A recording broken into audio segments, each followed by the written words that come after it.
Okay, let's get going. So, the first thing we're going to mention today is the most important thing about probability. And I'll probably just keep hammering on this for a little while just to make sure that we are all 100% comfortable with the idea that no matter what kind of probability question we're working on, what probability is about is successes over outcomes. We figure out how many outcomes there are, figure out how many successes there are, write that fraction. It's possible our answer in the form of a fraction is just fine. If we might be asked for a decimal, and if we're asked for a decimal, then we just divide successes divided by outcomes. We'll get some decimal answer. Make sure you round as directed, but I want to make sure you're comfortable writing fraction or probability fractions and also as decimals, because you could be asked for those either way. But the most important thing, if you find yourself doing a probability question and you're like, gosh, I'm not really sure what to do here, remember, probability of successes over outcomes. So fall back to that and think, okay, how many outcomes are there? How many successes are there? That's my probability. Even if the question is complicated, that's still going to be the backbone of probability. If you're asked for a probability question, this is where you're trying to get to. New for us today, probability from a table.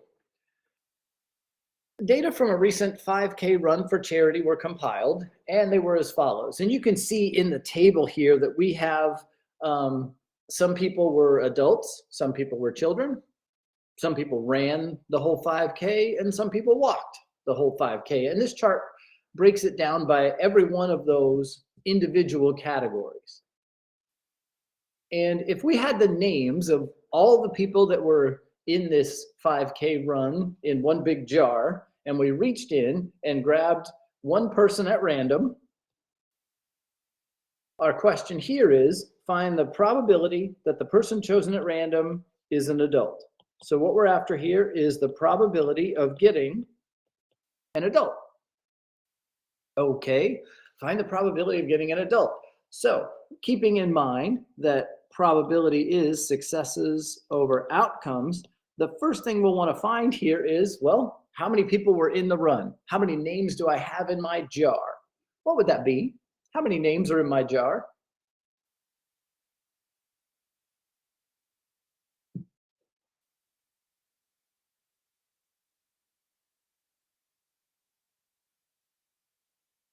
Thanks, Lorraine. We've got 70 names in the jar, so that's our total number of outcomes. The person I'm going to draw out of this jar is going to be one of those 70 people. I have 70 different outcomes. And now the question says, find the probability that the person chosen is an adult. And so knowing that we're looking for an adult, we need to find that column. And we want to include adults who ran. We also want to include adults who walked. And so adding those together, we can see there are 37 total adults. So the successes are those 37 adults. And so the probability of picking someone who is an adult is 37 out of 70. If we were asked to give that as a decimal rounded to the nearest hundredth, 37 divided by 70 would be, let's see, 0.5285. And that keeps going. But if we were asked to round to the nearest hundredth, we find the hundredth place, look one space to the right. That's 5 or bigger, so we'd round this up to 0.53. So the probability of picking someone who is an adult, written as a decimal rounded to the nearest hundredth, would be 0.53. And we went from the fraction to the decimal just by dividing. 37 divided by 30. That's how we got there. Are there any questions on that before I have you try one?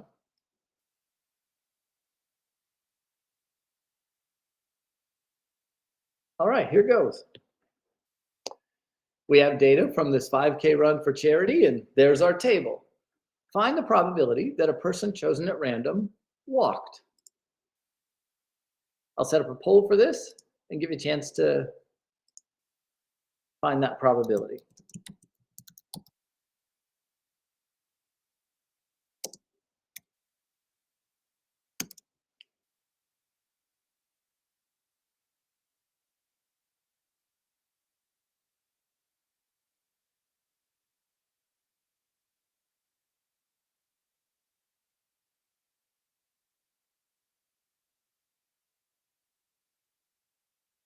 So the probability that one person chosen at random in this 5K run actually walked.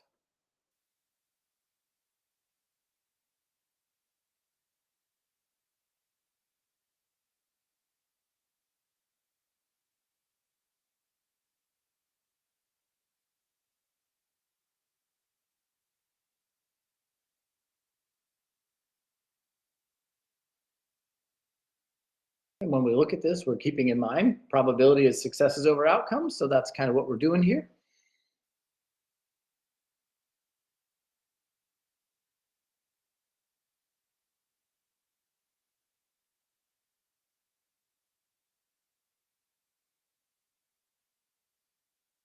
We'll go another 15 seconds on this and then talk through it together.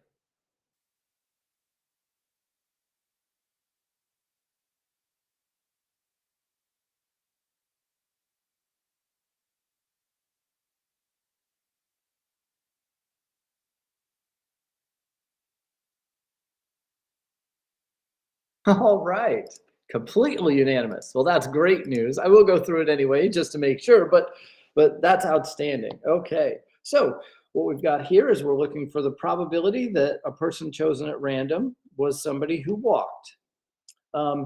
If this was the first time we'd seen this table, we would need to add up everybody who was involved to figure out the total number of outcomes. 23 plus 11 plus 14 plus 22, and we get 70 total outcomes. So there's 70 different people that could be picked from.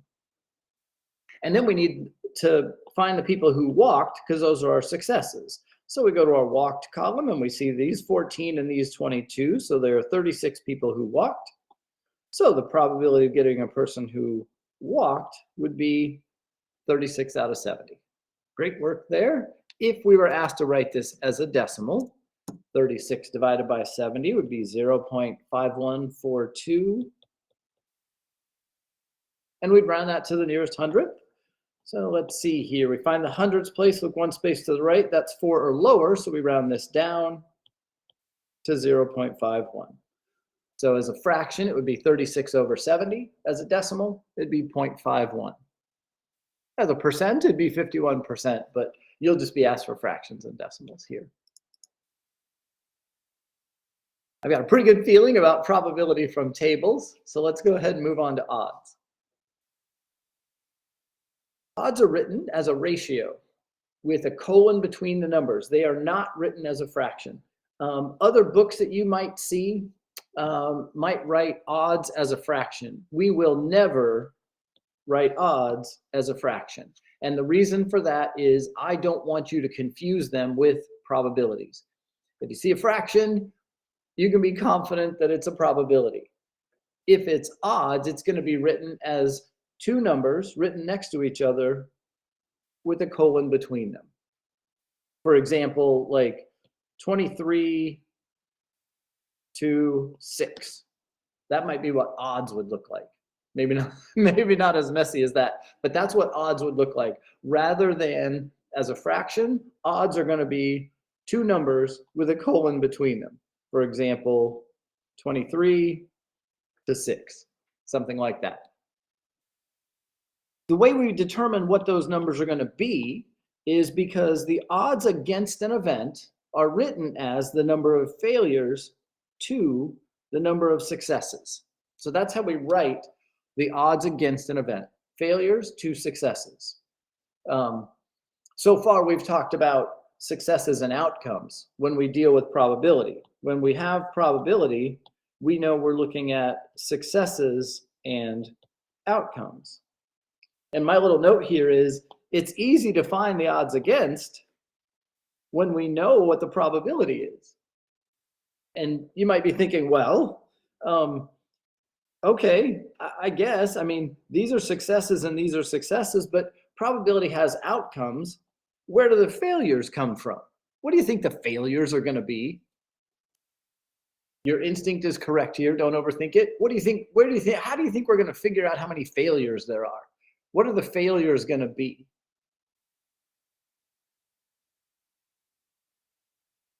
Well, the total outcomes would be the outcomes.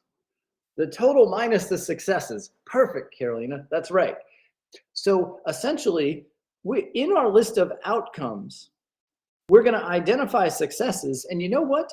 Anything that's not a success is a failure. For example, if let's say we were looking for the probability of rolling a 3 on a single six-sided die, we could, okay, there are 6 outcomes, and then let's see the number of successes. That's how many different ways are there to roll a 3? There's only one success on there. Well, the failures is everything else. The failures would be if I rolled a 1 or a 2 or a 4 or a 5 or a 6. Anything that's not a success is a failure. And Caroline is exactly right. If we took the total number of outcomes 6, subtract that one success, we wind up with 5 failures in that example. Anything that's not a success is a failure, and we can find them by using subtraction. Perfect. Let's take a look at the kind of question we might see involving odds. If anybody has questions about what we've talked about so far, let me know before we go forward to talk about an odds question. All right.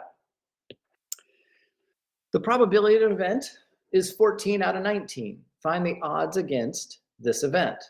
Couple of things I want you to sort of diagnose and digest before you dive into this.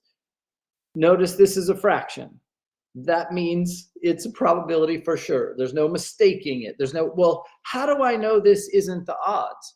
Couple of ways. First of all, the sentence says the probability is. Also, this is a fraction, so it's probability. We do not write odds as fractions.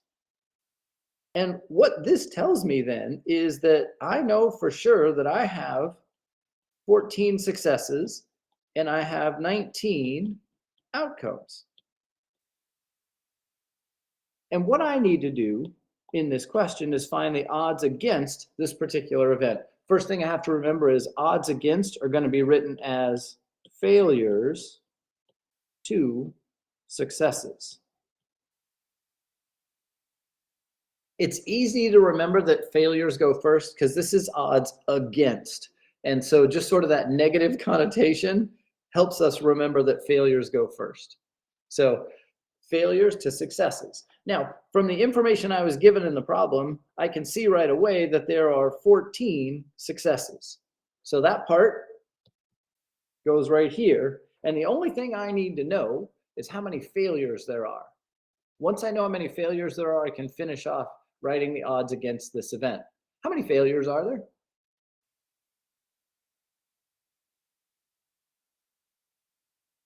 Excellent, Escadar, Carolina, perfect. If there's 14 successes and there's 19 outcomes, then all I need to do is subtract and find out that there must be 5 failures. You may not need to write all that down. You might go, well, if there's 19 things that can happen and 14 are successes, then the other 5 must be failures. Okay, that's fine, good. Do it that way. And so we wind up with failures to successes. The odds against this event are 5 to 14. Are there any questions about what we did there before I have you try one?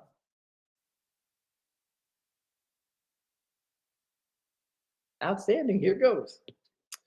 The probability of an event is 4/13.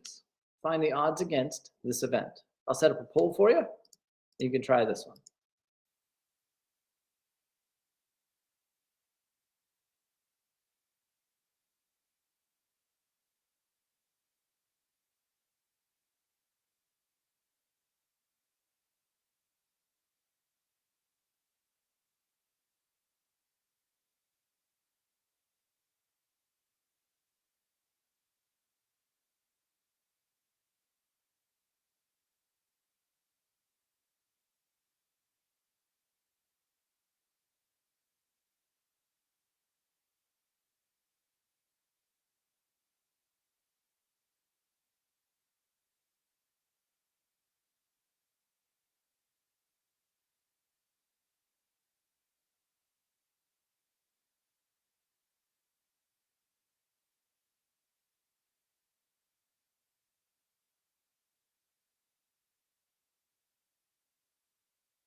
We'll go another 30 seconds and then talk about this one.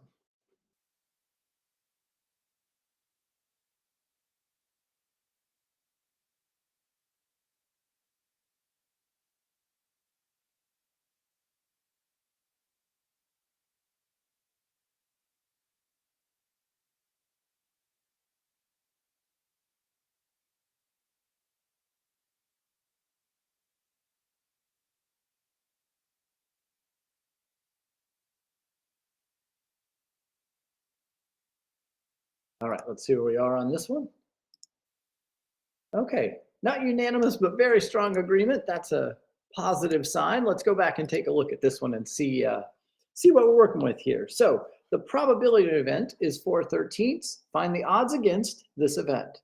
So once we see that we've been given probability, that tells us we know how many successes there are, and we know how many outcomes there are. And then a really important part of writing odds against is remembering that this is failures to successes. Failures go first, successes go second when we talk about odds against. And the way to remember that is it's odds against, so failures go first. And so in this particular case, let's see, I know how many successes there are because the probability told me. There are 4 successes, and I just need to figure out how many failures there are and write that down as my first number in my ratio. Since there's 13 outcomes and 4 successes, then, well, there's 13 things that could happen. 4 of them are successes, so all the rest of them must be failures. And so to figure out how many there must be, we can subtract, and there must be 9 failures. Now that I know there are 9 failures and 4 successes, I can write my ratio as 9-4. Failures to successes, 9-4. Let me know if you have any questions about anything that happened there before I have you try another odds-related problem. All right. If you didn't get it and you see where your mistake was, that's fantastic. If you're still not sure, please don't hesitate to ask. A lot of people getting it right doesn't mean everybody knows exactly what to do. It's absolutely fine to ask questions and inspire discussion. All right. So the last couple problems we looked at, we were given the probability and we had to find the odds against an event. Now we've been given the odds against an event and we're asked for the probability. So we're going the other direction. I'm going to set up a poll for this and let you try it.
We'll go another 20 seconds and then talk about this one.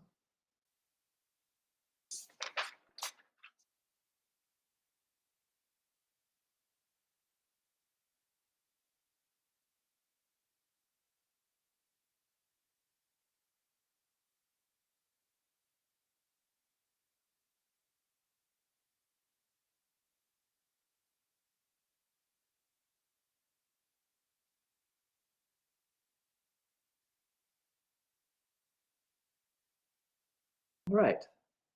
Not quite unanimous, but really strong agreement. That's another good one. Okay, we're doing great on these as a class. If you have questions, make sure you let me know. Here again, the key is, what have I been given and what am I looking for? And what I've been given here is the odds against the event. So I know that there must be 5 failures and there must be 7 successes, because that's what odds against are made of, failures and successes. So I know there's 5 failures and 7 successes. And with that in mind, I want to write the probability. Well, when I go to write the probability, I know I need to write this as a fraction.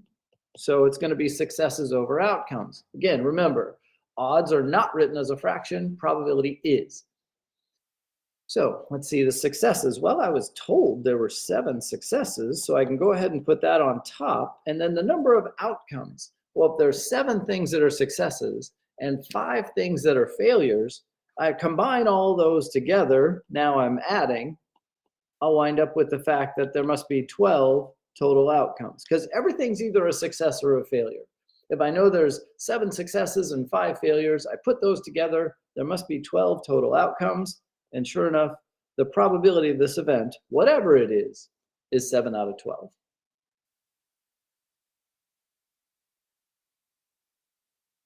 Any questions on that one?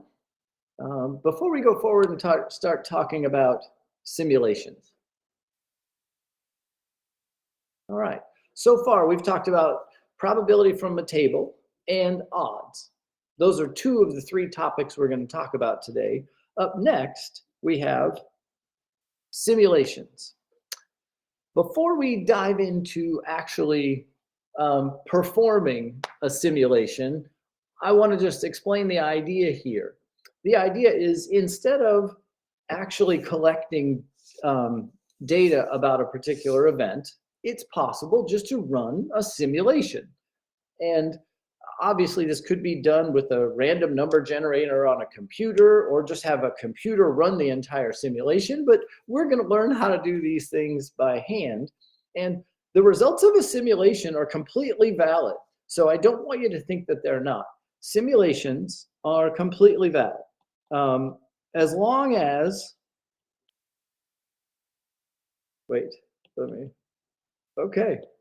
as long as you are finding the numbers that you're using in a random fashion, then the results of your simulation are completely valid. You shouldn't just throw them out. Here's an example of the type of situation we might look at that involves a simulation. So according to the city, a certain stoplight is red 60% of the time. You're going to drive up to this stoplight every day for the next 2 weeks. Conduct a simulation to determine the number of times that the light will be red. So one thing you could do here is, over the course of the next 2 weeks, write it down every single time you went. Maybe you want the results faster than that. So you know what? Instead, I'm just going to perform a simulation.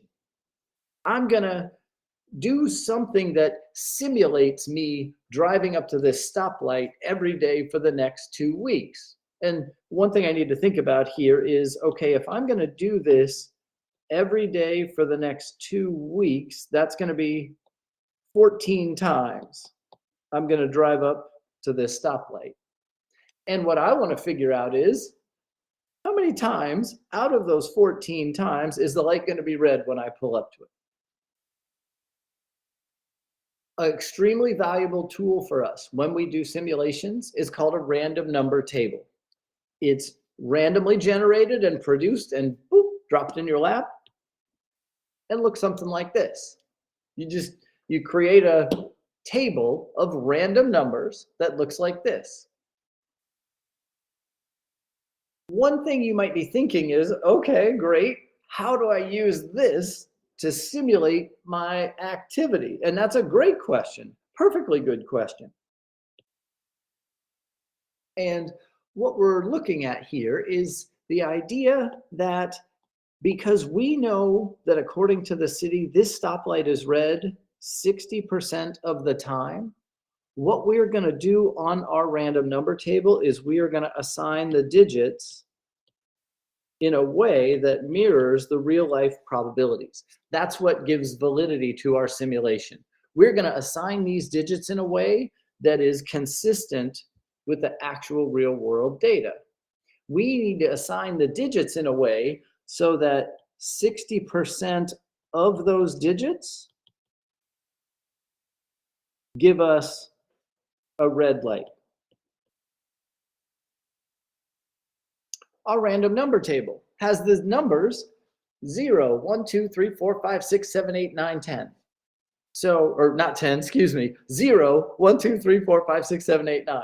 So our random number table has the digits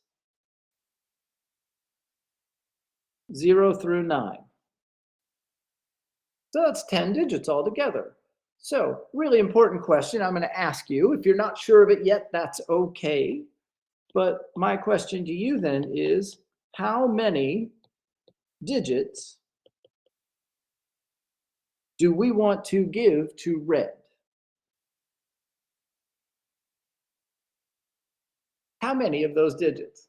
Excellent, Lorraine, Carolina, perfect, very good. I want, because the light is red 60% of the time, I want 60% of my digits to mean I got a red light. So there are 10 digits total. And so I want to assign 6 of those to be red. So I'm going to assign 6 of my digits to be red. It doesn't matter which 6 I pick. So let's see here. If I'm going to perform this simulation and I want 6 digits to be red, how about I'm going to go with 1 through 6 mean a red light. I could have done 0 through 5. Heck, I could have done 0, 2, 5, 7, 8, 9. It doesn't matter. As long as I make 6 of them equal a red light. I probably want to do something that's easy for me to count. So I'm doing 1 through 6 is red. And what that means is that 7, 8, 9, and 0 mean not red. We could figure out the percent of the time that it's yellow and the percent of the time that it's green and assign those, but all we were asked for here is to perform a simulation to see how many times the light will be red. So what we actually care about is it red or is it not? So we've decided 1 through 6 is going to be red and 7, 8, 9, 0 are going to be not red. Let's see how we use this random number table. So what we've decided here is 1 through 6 is going to be red, and 7, 8, 9, and 0 is not red.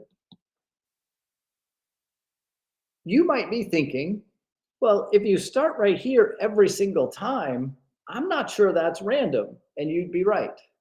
So instead, we're going to randomly pick a place to start.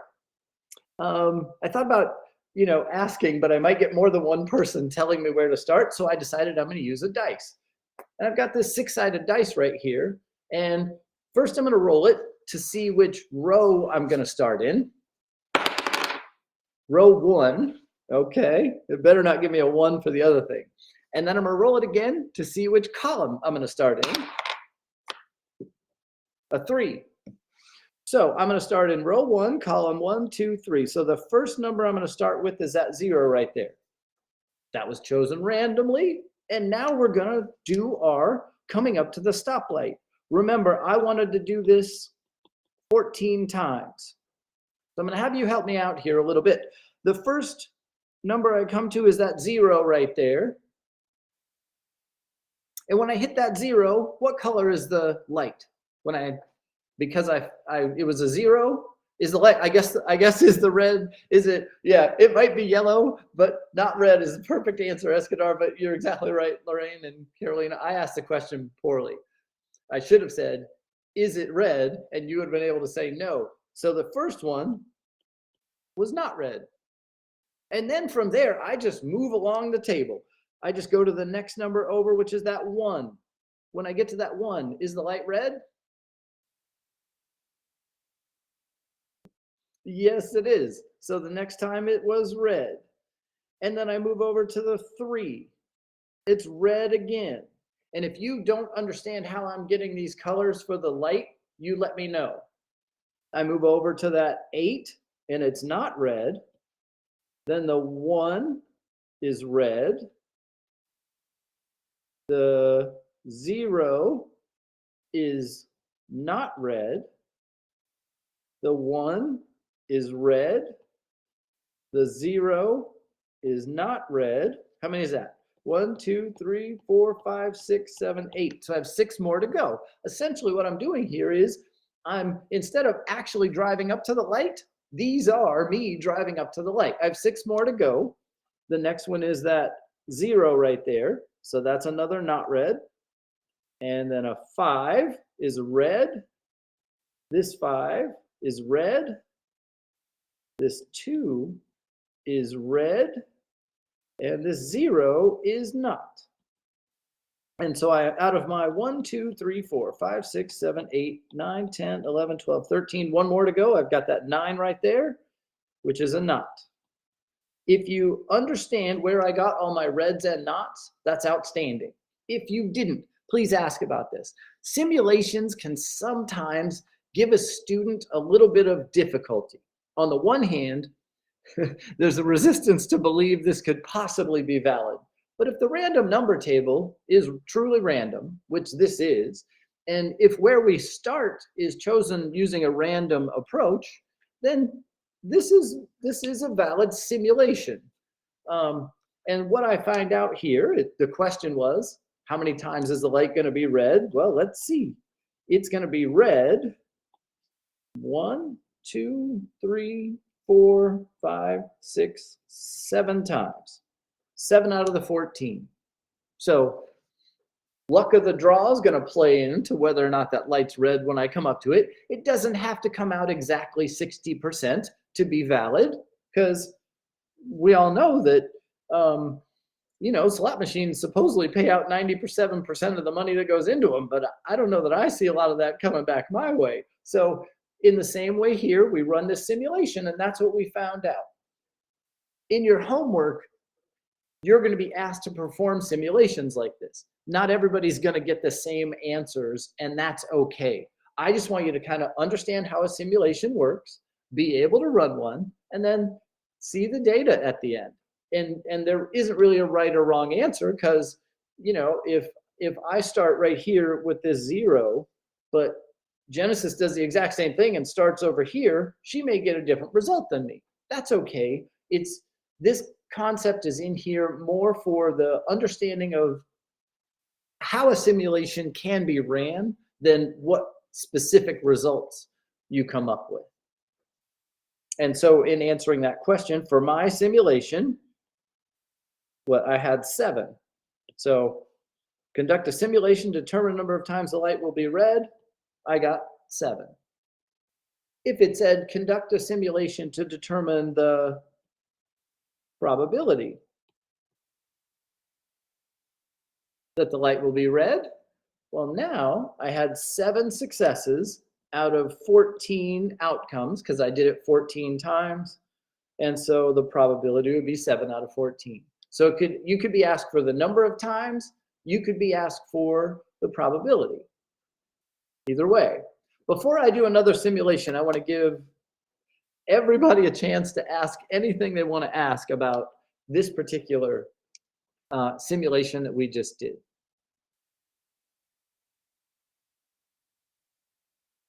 Okay. I do want to try a couple more. I was only going to do one more, but I think I want to do 2. So let's look at our next simulation. A baseball player has a batting average of 300, which means he gets a hit 30% of the time. Conduct a simulation to determine the number of times he will get a hit in his next 22 at-bats. So what we're going to do is we are going to simulate 22 at-bats. So we're going to do 22 trials in our simulation. So that means we're going to look at that random number table and we're going to look at 22 different individual numbers to figure out whether he got a hit or not. Now, we are told in here that he gets a hit 30% of the time. And so when we assign our digits,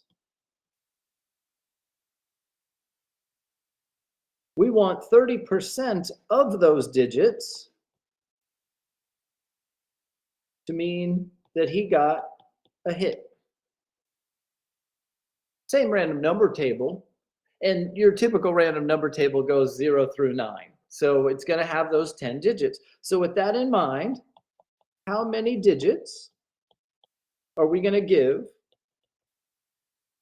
to hit? How many digits will we give to the outcome of hit?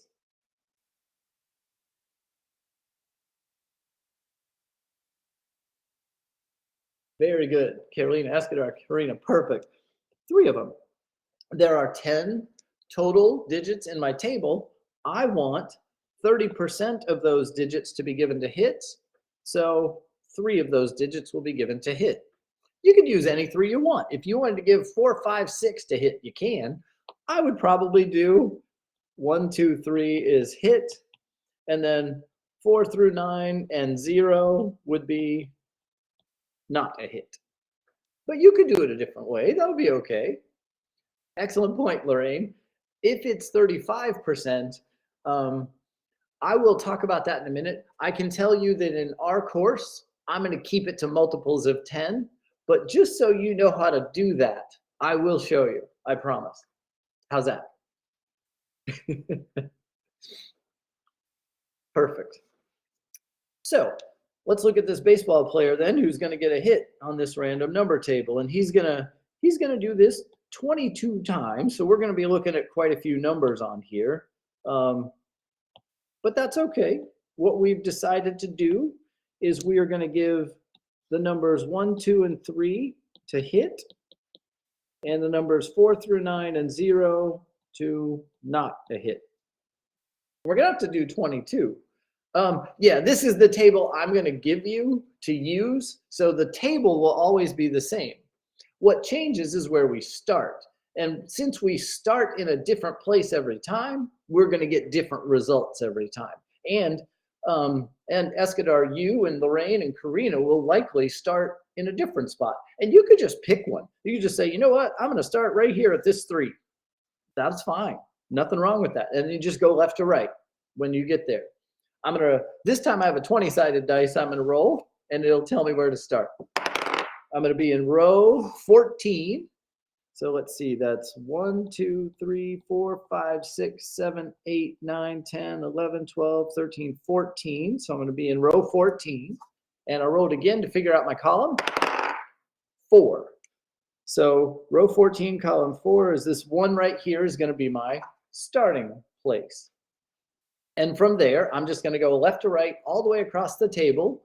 I'm going to do this 22 times to see whether we get a hit or we do not get a hit. So a hit or not. And we'll see how many we end up with. I may go a little faster this time than I did last time. You let me know. And I'm going to... 22 is a big number there, isn't it? How about we do 12? Let's do 12.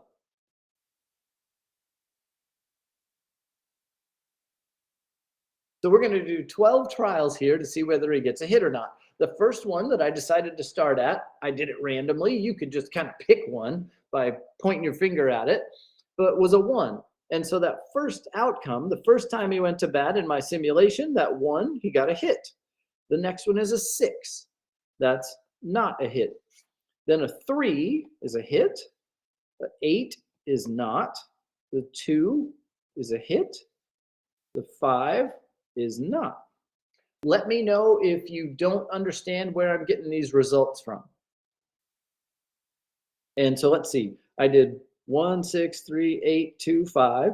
Now I'm at that 0, which is not. 7, which is not. 8, which is not. 7, which is not. 6, which is not. And 2, which is a hit. And so how many hits did he get in those 12 at-bats? I changed it from 22 to 12 because 22 is too many. So in those 12 at-bats, how many hits did he get? He got 1, 2, 3, 4. So how many hits did he get in 12 at-bats? He got 4 hits. And what was the probability of him getting a hit? That would be 4 hits out of 12 at-bats. The key here is first we have to decide how many digits, how many digits are we going to assign to each outcome? Hit, not hit. We decided to we assign those to each outcome. And then the next thing we do is we kind of pick a random spot and say, here's where I'm starting. Now, based on how I assigned those numbers, let's see what the outcomes are going to be. And that's how we conduct a simulation.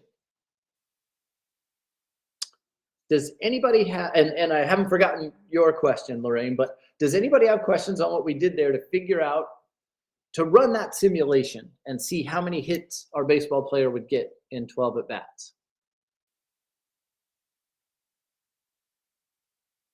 Okay, terrific.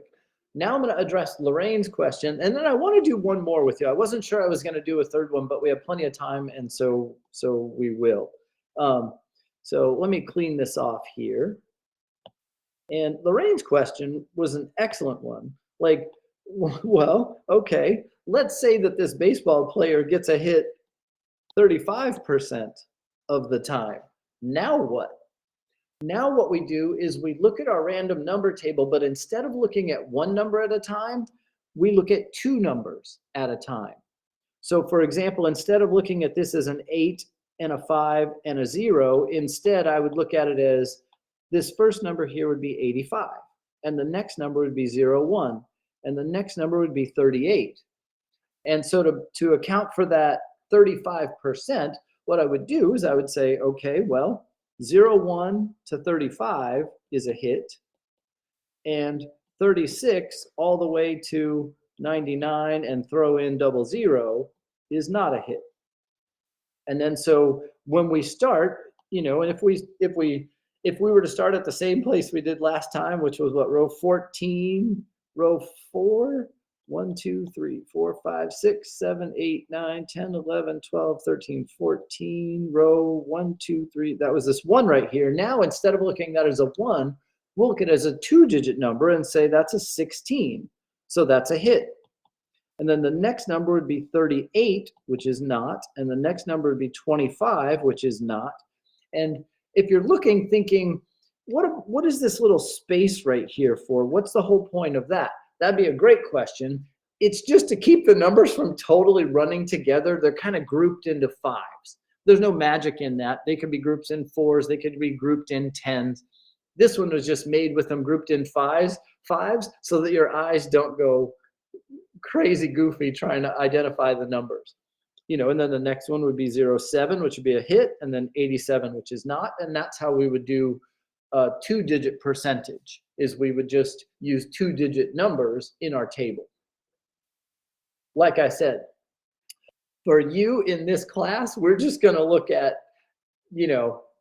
multiples of 10, and we'll keep it simple, but that's how you would do it. Well, you are assigning digits because we assigned 1 through, I suppose you're right. We're assigning a 2-digit number rather than assigning an individual digit, if that makes sense, Lorraine. Yeah, we're still assigning it, but what we're assigning is a 2-digit number to hit and a 2-digit number to mean not. But that's, yeah, instead of digits, I might say we're assigning a 2-digit number to hit and a 2-digit number to not. Perfect. Okay, I want to do one more with you, and there may be one like this in the homework. So this is something that I'm glad we have time to do it. I'm going to type this one up first. That is this.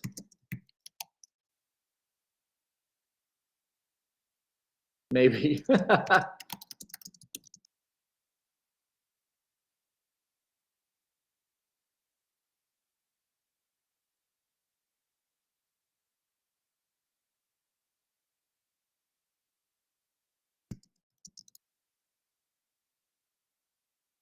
I'm changing my mind on the fly here. I apologize about that.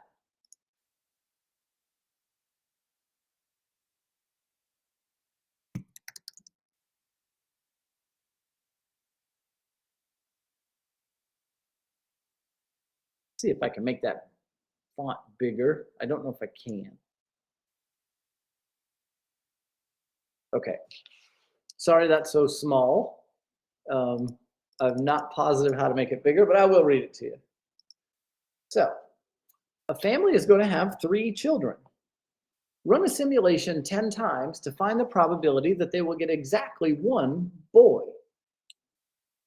Now, just a minute ago, we were doing this assigning digits thing where it was, okay, 30% means 3 digits, 60% means 6 digits. This, not exactly like those, but it has similarities. One assumption we're going to make here is that the probability of having a boy is equal to the probability of having a girl. So we're going to make that assumption.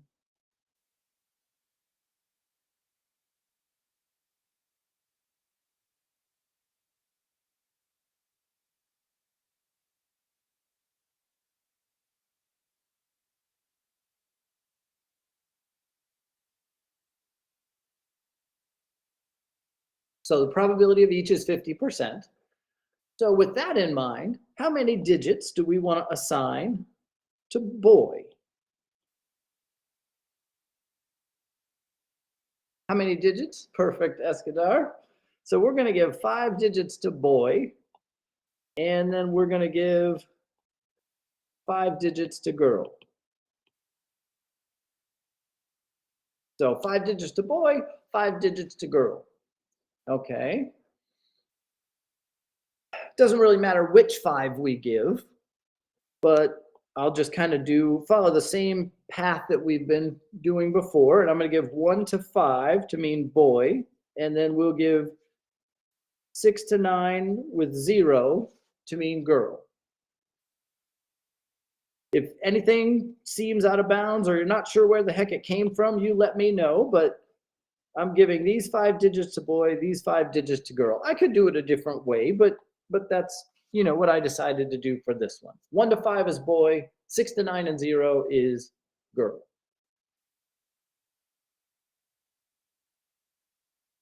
If you're thinking, how are you going to do this in that table? That's okay. You could.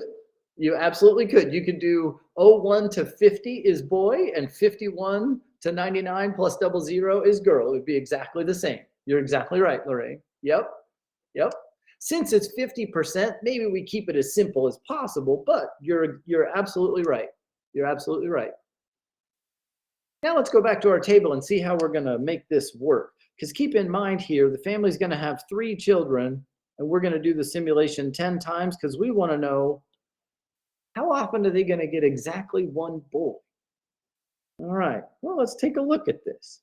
First, let me clear this off so we're working on a blank slate and kind of remind us of what we're doing here. So we said that 1 through 5 is boy, and 6 through 9 with 0 in it is girl.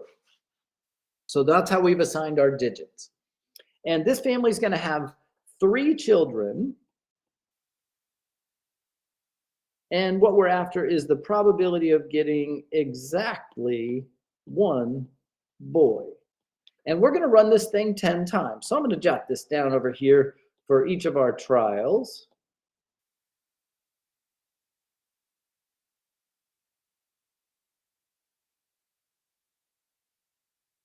I think simulations are really fun, and I want to make sure that you at least understand how they work. The part of this that you may be a little fuzzy on right now is, but the 3 children part, I get it. If they were having 1 child, then I just look at 1 number.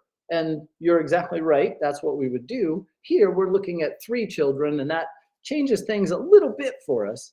Again, I'm going to roll that 20-sided die to find a starting point. I'm going to get row 13. So let's see, row 13, that's 1, 2, 3, 4, 5, 6, 7, 8, 9, 10, 11, 12, row 13. And then column 3. So I'm starting out with that 5 right here in the chart. Here's how the fact that they're going to have 3 children factors into my simulation. What I do is I look at a group of 3 numbers. I'm starting with that 5, and so I'm looking at this group that is 5, 6, 4. And when I look at the group of numbers, 5, 6, 4, that 5 is a boy, the 6 is a girl, and the 4 is a boy. So my first run of this simulation of them having 3 children came out boy, girl, boy. So I did 3 events at once there with those numbers. Nothing wrong with that. It's all random. I did boy, girl, boy. Okay, now the next time they have children, I'm going to use a new group of 3 numbers. That'll be 3, 6, 4. And that group with 3, 6, 4 in it, let's see, 3 is a boy, 6 is a girl, 4 is a boy. So they had boy, girl, boy again. Now I'm going to look at the next one. And, you know, we were told to do 10 trials of this. So that's what we'll do here. We have 0, 8, 4. Let's see, 0, 8, 4 would be girl. 8 is a girl. 4 is a boy. And let me know if you're not understanding how I'm grouping the numbers, why I'm grouping the numbers, or how I'm getting the results I'm getting. Because I want this to make sense.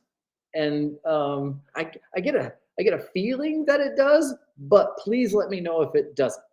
Here again, I think 10 trials may have been too many to illustrate the point. So maybe let's cut this off at 5. How's that? We'll cut this off at 5 because I just want to illustrate the point. All right, so now we have 3 more children. That's 0, 5, 2. And when 0, 5, 2 happens, 0 is a girl, 5 is a boy, and 2 is a boy. And then because I cut this down to 5 trials instead of 10, we've got 9, 1, 6. And 9, 1, 6 will be, let's see, that's girl, boy, girl. And we'll stop there on our 5 trials. And Lorraine, you're exactly right. So remember, now we're done with our simulation. They had 3 kids, 3 kids, 3 kids, 3 kids, 3 kids. This is how those collections of 3 children turned out. And what we were asked here is, what's the probability of getting exactly 1 boy? And so I look them over and I see, well, let's see, boy, girl, boy. That was 2 boys. That's not a success. Boy, 2 boys. Girl, boy, that's a success. Girl, boy, that's 2 boys. And girl, girl, that's 1 boy. So the probability of getting exactly 1 boy, we've got 2 successes in our 5 outcomes. So the probability of getting exactly 1 boy, based on the simulation that I just ran, your simulation might yield different results, but based on the simulation that I just ran, the probability would be 2/5. And so that's how we can do a simulation that has sort of multiple events rolled into one. Like they're going to have 3 children. And so that's how we do it. We just kind of look at a group of 3 numbers. One other thing that I do want to point out about the table is, let's say we were doing this simulation and we came over here and our last group of 3 was this 8. Where do you go next? Just go down to the next row below it. So if we get to the end of the line and we need to go down to the next row, then you'd have 8, 2, 6 as your group of 3 numbers. So if you happen to get to the end of the line, that's okay. Just roll down to the next level. You might decide when you start your simulation, you're going to start right here. And chances are that's going to roll you into the next row in the table. And that's totally fine. Okay. Does anybody have questions about what we did with probability from a table? Went great, odds went great, and my feeling is that you have a good understanding of how we set up and run these simulations. Mostly I want you to have fun with them, understand how they're done. I can't ask you for correct or incorrect answers about what your outcomes of a simulation were. I can ask you questions that sort of let me know that you know how to set them up. That's kind of how that's going to go. If you have any questions about the simulations when you're running them, feel free to send me an email. You might, but basically this is the idea. We're going to figure out our probabilities, assign the digits, and then run the numbers. There aren't really right or wrong answers as far as what the probabilities are. But if you run into difficulty thinking, well, if you sort of get stuck somewhere, it's okay to let me know.